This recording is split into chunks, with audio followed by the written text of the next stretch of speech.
Gyökeres. Is that going to happen? This is interesting because there's been developments today. We're told that Manchester United have made initial approaches over the Sporting striker Viktor Gyökeres, but it's via intermediaries. So it should be stated here, it isn't club-to-club contact yet. It's one of those situations where they will approach intermediaries to try and explore the conditions of a particular deal. Is that normal? Yeah, these things can happen between clubs. If a player has been told, yes, we will allow you to leave provided the price is right, there's no point wasting time. It's almost the unwritten rule of, like, see if you can sort out a club and then the two clubs will come together and try and sort out a price. There's no point spending weeks and weeks, clubs trying to sort out a fee, finally getting it over the line and then say, come on then, oh no, I don't fancy going. Yeah. And all of that will have been for nothing. So there has to be some sort of encouragement that the player would want to go. We do know that the head coach, Ruben Amorim, is a huge admirer of Viktor Gyökeres. He played under Amorim at Sporting, played fantastically well under Amorim, continued to play fantastically well last season as well. And it should also be said here that United are in the market for a striker regardless of what happens with Rasmus Højlund. We did tell you last week that there has been some interest, particularly from Italy, where his stock is still quite high because he came from Atalanta, was highly rated when United took a punt on him. Inter Milan, we think, are interested. They were just waiting for Christian Kivu to be appointed officially, and now they will make a decision on whether they want to pursue it or not.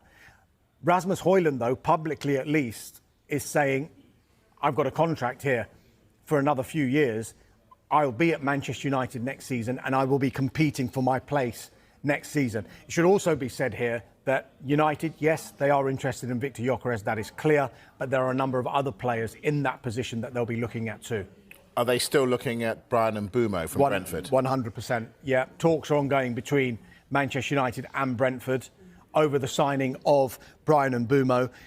United, we think, will go back in with an improved offer for the forward after their first offer was rejected.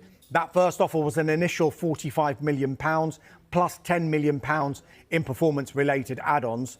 So you're looking at a total package of £55 million. And I think United knew that would get rejected, but it's the start of a negotiation. What we do know is that Bryan Mbeumo wants to go to Manchester United. There's all this talk that's come up recently that with Thomas Frank potentially going to Tottenham, would he try and sign Bryan Mbeumo? He might try and do that, but as far as we're aware, we think that Mbeumo has chosen United. Dharmesh, we've been told, haven't we, there's doom and gloom financially at Manchester United. People have, sadly lost their roles and stuff. Where's the money coming from for these signings? Well, I mean, look, with regard to the Cunha signing and the Mbeumo signing, it's not Manchester United start a transfer window and they've got £0 to spend. They will have a budget, and I think that regardless of what happens with sales, those two kind of signings will fall within that budget. I think thereafter, then you might see a situation where Manchester United will have to maybe make sales to fund other signings. Now, if you look, interestingly, at the signings that they're trying to make at the moment, Mbeumo and Cunha's in already. You could argue that they would likely play in the number 10, one of the number 10 roles behind the striker. Now, if you look at the players that United have in their squad who could potentially play in that role, you're looking at the likes of Rashford, Sancho, Antony, Garnacho. They look like that they would be up for sale effectively for United. So I think United would prefer permanent sales of those players. If you look at their market value at the moment, they would probably get around upwards of 100 to 125 million pounds combined for those four players. But you can't rule out loan moves again for these players either, because some of them, particularly Rashford and Sancho, will be on high wages. And so would a club want to take on those high wages, or will they need the help of a club like United to be able to maybe just subsidise some of those wages as well? Another complicated summer for United then. Carvey, let's talk